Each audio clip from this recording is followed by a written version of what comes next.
Jamur tiram umumnya tumbuh dan berkembang di dalam backlog dengan bahan utama serbuk kayu. Agar berhasil dalam budidaya jamur tiram, tentu diperlukan bibit berkualitas yang bisa tumbuh dengan baik. Nah, itu untuk sterilisasi fungsinya. Nah, setelah sterilisasi, suhu 100 Celcius derajat minimal, kemudian itu akan kita keluarkan dan kita diamkan pada saat dia suhu itu kembali normal, seperti semula. Nah, itu selanjutnya kemudian tahap keempat tadi itu baru pembibitan. Artinya bibit media itu dimasukkan ke dalam backlog yang ini tadi. Ini namanya backlog ya, dimasukkan ke dalam bibit ini. Nanti teknis bisa dilihat pada prakteknya ya, dimasukkan ke sini.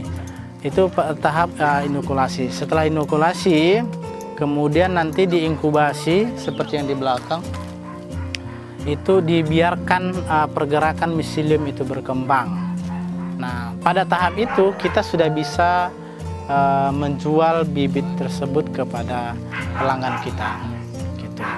Nah, sampai pada tahap ketika bibit itu sudah putih total, miseliumnya putih, maka nanti kita buka plastik tersebut, dan pada saat itu dalam usia sekitar 40-45 hari sudah dapat menghasilkan buah jamur.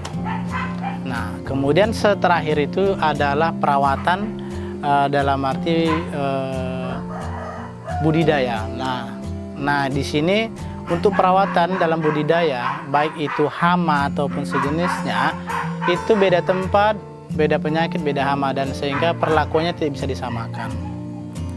Nah, setelah itu nanti perlakuan dalam budidaya, kemudian nanti akan menghasilkan itu jamur. Jamur tersebut nanti kita panen. Setelah dipanen, itu akan di-packing, kemudian tinggal mendistribusikan kepada langganan-langganan kita. Ya, untuk ideal ya, itu sebenarnya tergantung ukuran bibit ya. Jadi, tapi setidaknya satu bibit itu minimal dia hasilnya itu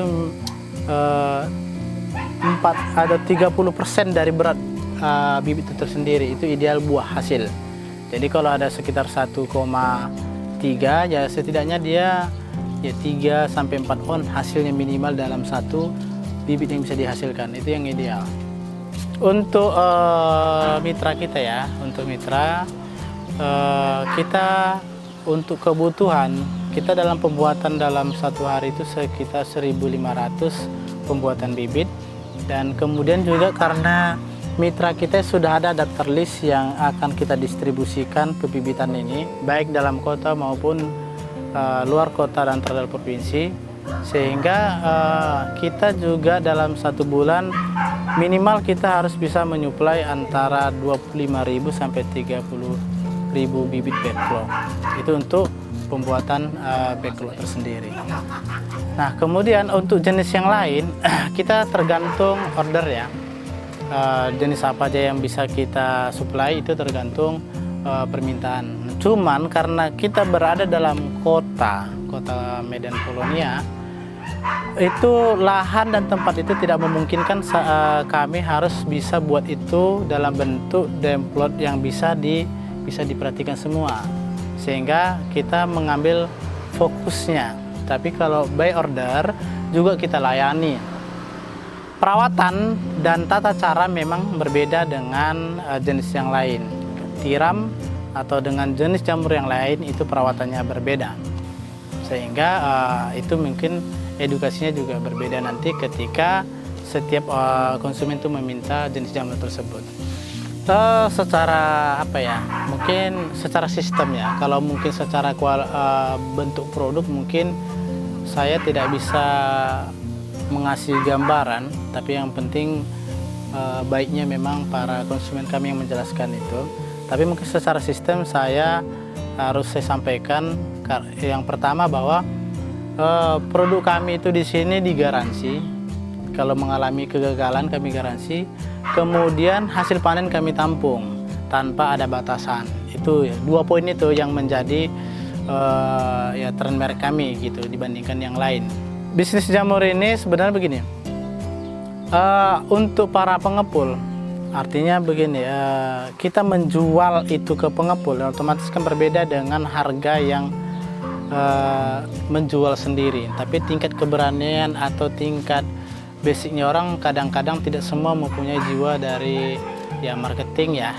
Jadi kalau resikonya dia harus menjual produk dia seperti kami dalam arti pengepul, maka keuntungan didapatkan itu dengan hitungan yang sudah kita lakukan dan pengalaman itu 100% dari modalnya.